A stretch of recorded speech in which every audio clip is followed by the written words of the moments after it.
Les Britanniques ont poussé les Australiens à nous poignarder dans le dos et à rejoindre ce pacte tripartite avec les Américains. Mais les Britanniques se sont fait rouler dans la farine par les Américains qui ont promis quoi aux Britanniques? Eh bien, le mot que vous avez cité, interdépendance. Les Américains ont promis aux Britanniques un partage des tâches.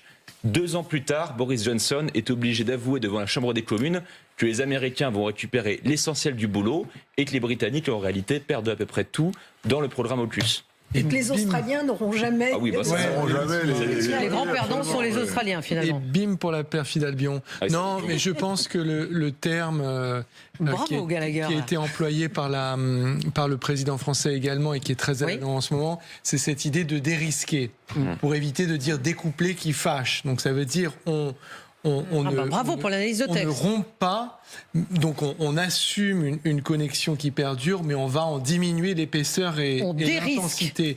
Oui, c'est un terme, c'est une manière de jargonner qu'on utilise un peu en finance, mais c'est ça, c'est cette idée de dire, écoutez, on ne peut pas rompre complètement, en revanche, il faut diminuer la quantité de dépendance, mais effectivement, pour Keir Starmer, c'est quand même un discours très difficile à tenir, vu la nature de ce qu'il y a dans son carnet de commandes militaire actuel.